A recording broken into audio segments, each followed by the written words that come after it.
Ongole parliament అధ్యక్షులుగా నాకు ఈ పదవి ఇచ్చినందుకు చంద్రబాబు నాయుడు గారికి ధన్యవాదాలు చెప్తూ మరి వారి జన్మదినం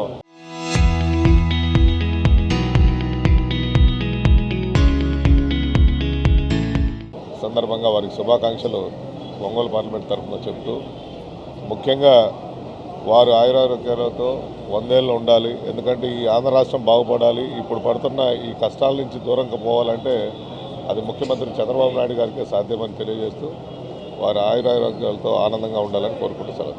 నమస్కారాలు.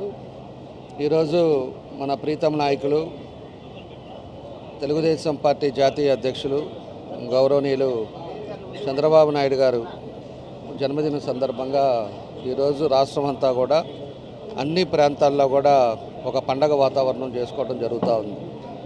ఈరోజు ఉండే పరిస్థితుల్లో ఆయనకి 75 సంవత్సరాల నుండి 76 సంవత్సరాల్లో ఆయన అడుగు పెడతా ఉన్నాడు. కాబట్టి ఈరోజు తెలుగు దేశం కార్యకర్తలు అవ్వచ్చు, మన రాష్ట్ర ప్రజలు అవ్వచ్చు, అందరూ కూడా ఆయన నిండు నూరేళ్ళు ఆరోగ్యంగా ఉండాలి, ఆ భగవంతుడి ఆశీస్సులు ఉండాలి, ఇంకా ఈ రాష్ట్రానికి ఎంతో సేవలు అందించాలి అనే ఉద్దేశంతో ఈరోజు అనేక కార్యక్రమాలు కూడా ఈ రాష్ట్రంలో జరుగుతున్నాయని చెప్పి కూడా మేము తెలియజేస్తూ ఉన్నాం. అదేవిధంగా ఒకసారి మనం గమనించుకున్నప్పుడు ఒక సాధారణ కుటుంబంలో, ఒక రైతు కుటుంబంలో జన్మించి చిత్తూరు జిల్లా నారావారిపల్లిలో ఆయన జన్మించి అదేవిధంగా మనకి యూనివర్సిటీ తిరుపతి యూనివర్సిటీలో మనకి ఎంఏ కంప్లీట్ చేసుకొని ఆయన రాజకీయం అరగటం చేసి చిన్న వయసులోనే 28-27 సంవత్సరాలను ఎమ్మెల్యేగా అయ్యి ఆ తర్వాత ఆ వయసులో చిన్న వయసులోనే రాష్ట్రానికి మంత్రిగా అవ్వటం కూడా ఆ రోజుల్లో ఆయన ఏ విధంగా చొరవతోటి ఈరోజు ఆ రోజుల్లో మంత్రిగా అవ్వటం జరిగిందని చెప్పి కూడా మేము తెలియజేస్తూ ఉన్నాం. కాబట్టి అప్పటి నుంచి రాజకీయాల్లో ఉన్నప్పటి నుంచి కూడా 45 సంవత్సరాలు అనేక కష్టాలు నష్టాలను కూడా మనం చూశారు. అదేవిధంగా ఏదైనా కూడా రాష్ట్ర ప్రజలు బాగుండాలి, రాష్ట్రం బాగుండాలి, మన తెలుగు ప్రజలు ఎక్కడున్న వాళ్ళు కూడా అందరూ కూడా 2 రాష్ట్రాల్లో ప్రజలు బాగుండాలనే సంకల్పంతో ఆయన అనేక కార్యక్రమాలు కూడా చేశారు. ఈరోజు ఎన్నో లక్షల కుటుంబాలు ఈరోజు సంతోషంగా ఉన్నారంటే ఆయన ముందు చూపుతోటి సాఫ్ట్వేర్ కంపెనీ ఆ రోజే తీసుకొచ్చి ఆ రోజు హైటెక్ సిటీ కానీ ఇవన్నీ హైదరాబాద్లో కానీ ఇప్పుడు ప్రతి పల్లెటూరులో ఒక 20 మంది 30 మంది ఈరోజు అమెరికా కానీ ఆ ప్రాంతాలకు పోయి వాళ్ళ కాళ్ళ మీద వాళ్ళు నిలబడి ఈరోజు గ్రామంలో కూడా వాళ్ళు ఖర్చు పెట్టి కార్యక్రమాలు చేసే విధంగా వచ్చారంటే ఆయన సాఫ్ట్వేర్ రంగాన్ని అదేవిధంగా చదువుకున్న ఎంతోమందికి మార్గదర్శిగా ఈరోజు మన చంద్రబాబు నాయుడు గారు ఉన్నారని చెప్పి కూడా మనం ఈ సందర్భంగా గుర్తు చేసుకుంటున్నాం. కాబట్టి ఎప్పుడూ నిరంతరం ఆయన కష్టమే, ఏ రోజు కూడా ఖాళీగా అనేది రెస్ట్ అనేది కుటుంబంతో కానీ ఆ విధంగా ఉండే మనిషి కాదు. 45 సంవత్సరాలు ఆయన రాజకీయాలకు వచ్చినప్పటి నుంచి కూడా ఎప్పుడూ కూడా ప్రజల మధ్యలోనే ఉంటా, ప్రజలకి ఏం చేయాలని ఒక తపంతో పనిచేసే నాయకుడు మన చంద్రబాబు నాయుడు గారు అని చెప్పి కూడా నేను తెలియజేస్తూ ఉన్నా. కాబట్టి ఆయన అందుకే 4 సార్లు ముఖ్యమంత్రిగా అయ్యారు, 3 సార్లు అపోజిషన్ లీడర్గా ఉన్నా. ముఖ్యమంత్రిగా ఉండే టైంలో కూడా ఎప్పుడు కూడా ఒక ఖాళీగా ఉందాము, ఏదో ఒకటి కుటుంబంతో ఉందాం అనేది ఎప్పుడూ ఆయన ఆలోచన పెట్టుకోవాలి. ఆయన పూర్తిగా కూడా ప్రజల మధ్యలోనే ఉండి ప్రజలకు ఎప్పుడు ఏం చేయాలా అనేది ఎప్పుడు 10 సంవత్సరాలు 20 సంవత్సరాల్లో ఏం వస్తుంది, ఏ విధంగా చేస్తే ఇప్పటి నుంచే దాన్ని ప్రణాళికగా చేసుకుంటూ వస్తే అప్పటికి ప్రజలకు అందుబాటులోకి వస్తుందని చెప్పి ఆయన ముందు చూపుతోటి అనేక కార్యక్రమాలు కూడా ఈ రాష్ట్రానికి చేశారని చెప్పి కూడా మనం తెలియజేస్తూ ఉన్నాం.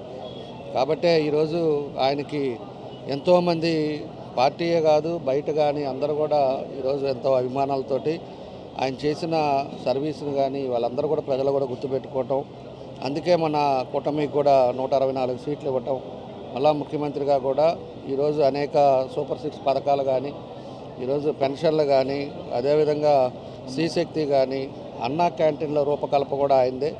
అన్నా క్యాంటీన్లు ఈరోజు పేదవాళ్ళు 5 రూపాయలకి భోజనాలు చేస్తున్నారంటే ఆయన ప్రతి పేదవాడు కూడా కడుపు నిండా అన్నం తినాలనే ఉద్దేశంతో ఆయన పెట్టిన స్ఫూర్తితోటే ఈరోజు రాష్ట్రం అంతా కూడా అన్నా క్యాంటీన్లు పెట్టుకోవటం, ఇలాంటి ఎన్నో కార్యక్రమాలు కూడా రైతు బజారు, జన్మభూమి ఇలాంటివన్నీ కూడా జన్మభూమి కూడా ఆ రోజుల్లోనే సిమెంట్ రోడ్లు లేని రోజుల్లో పబ్లిక్ అదేవిధంగా ఎవరైతే ఉన్నారో వాళ్ళు ప్రభుత్వం 2 కలిసి చేసే విధంగా జన్మభూమిని తీసుకురాగానే ఎన్నో ఊళ్ళల్లో కూడా ఆ రోజుల్లోనే సిమెంట్ రోడ్లు వేయటం జరిగింది.